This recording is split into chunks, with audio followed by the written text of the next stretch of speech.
Well, hello there, friends. It's Rachel Archelaus, and today we're going to talk about lifestyle design. I mention this a lot. I know it's in all of my marketing for my sessions and my coaching, and probably for Sephirus too. And it's a little vague. It doesn't really register with us when we see lifestyle design. How does that relate to me?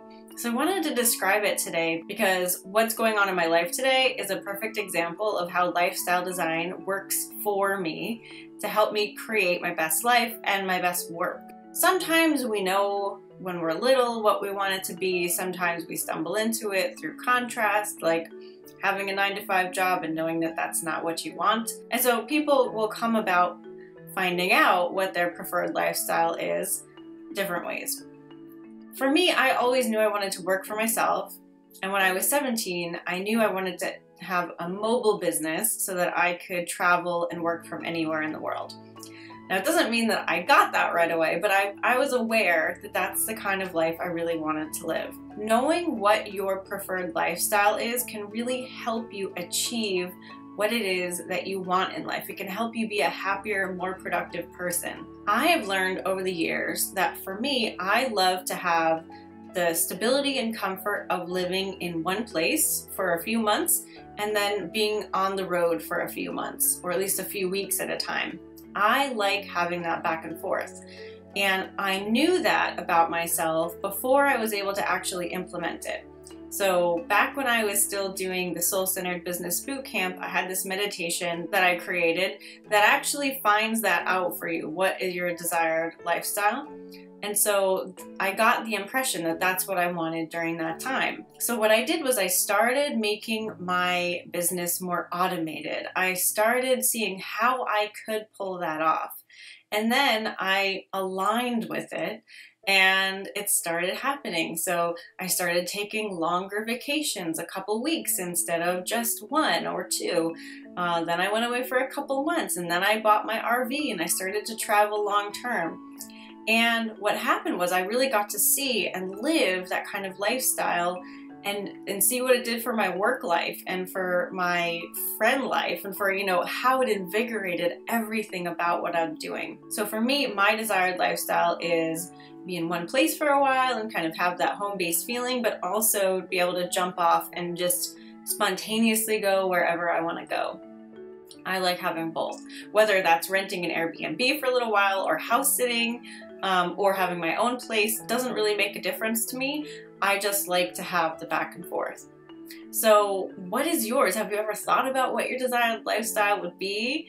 Do you want to be in one place for a long time? Do you want to switch it up with the seasons? Do you like slow travel? Do you always want to be on the road?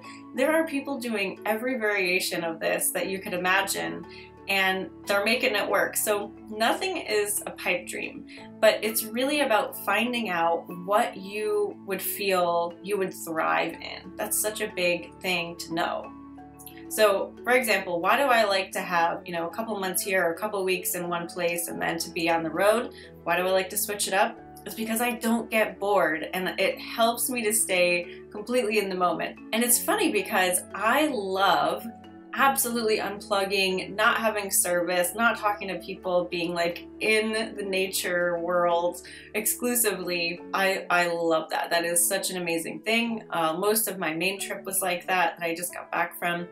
But I also love hanging out with people, and I love the work that I get to do. And I'm actually leaving for a 2-month trip in a couple days, and my to-do list is hella long, and it's actually really exciting. I just had lunch with my friend and I got back here and I was thinking, wow, I am so excited about everything on my to-do list. I'm really blessed. I really feel like I'm privileged to have this on my to-do list. So I just want to share a couple things with you. It's pretty long. So I have to make newsletters for both of my groups, press materials for this book because we're sending it out for review now, and it will be on sale in the beginning of November, so watch out for pre-sale information on this. But I'm so in love with this project, and everything I get to do for it I love to do. So I'm making the press release for that and the one sheets and cover letters and all that stuff. I am illustrating this book right here. It's already been written and edited. The backgrounds have been created, and so now it's my turn to do all the stick figures. I am turning something into a TV show right now, and so I'm working on a character index and a story Bible for that, and making a meeting so that my other writers can come in and we can all collaborate together. I'm editing an episode of Soulfulpreneur with Jim Self that I just did with my friend Megan. I am creating a new sales page for the Intuitive Art Personal Program, and I'm changing the certification sales page. And I need to get recordings to 2 people that I had private sessions with yesterday. And really for that, I am just putting them in a special spot and having my assistant send them over. But there's a little extra that I'm going to do with that this time. Some of it sounds really glamorous and some of it sounds really boring, probably to most people, but all of it enlivens me. And it's because I'm going away. You know, it's because I have limited time here in this place that I'm super appreciative of having a setup, of having a desk, of having a chair, of having, you know, comfort and facilities and all that stuff. Because when I'm on the road, it's super easy to write and daydream and do certain kinds of tasks, but it's harder to do other things. And I don't want to be work, work, work on the road. Because my life is kind of in these 2 modes, and of course they overlap, but because it's kind of segregated like that, I know where to fit into each one of them, and I have certain ways of being in each one of them, and it feels really, really good to me to have that. I love having that. Knowing that things are possible allows you to have the download of what you'd want, right? So that's kind of first. You have to know, like, yes, it's possible. You have to be able to allow yourself to dream what your desired lifestyle could be, because sometimes we stop ourselves from even knowing what it is. Because of that, I will put that meditation that I use to find mine here with you so that you can take that too.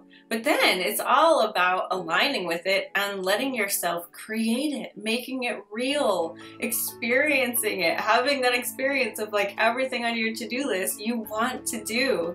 It's absolutely incredible, and it happens incrementally. So you can experience this. You can experience the first part of it at least without waiting years. The first year that I really devoted to travel, I went away for 3 months. And then the next year it was 6 months. And now this year it's a really fluid process. So you understand what I'm saying. So you don't have to go 0 to 100. It can be a really comfortable, gradual situation for you.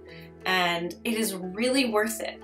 You are worth it. Everything you've ever wanted has already been created, and all you need to do is know that you deserve to live that life, and let yourself value yourself. Know that you're amazing. There's nothing that you have ever done that's wrong. See where this takes you. Do the meditation if you feel inspired to, and have fun with it. And keep an eye out for all my projects, because they will be appearing for you in the next 6 months or so. So much love to you, and I will talk to you very soon. Bye-bye.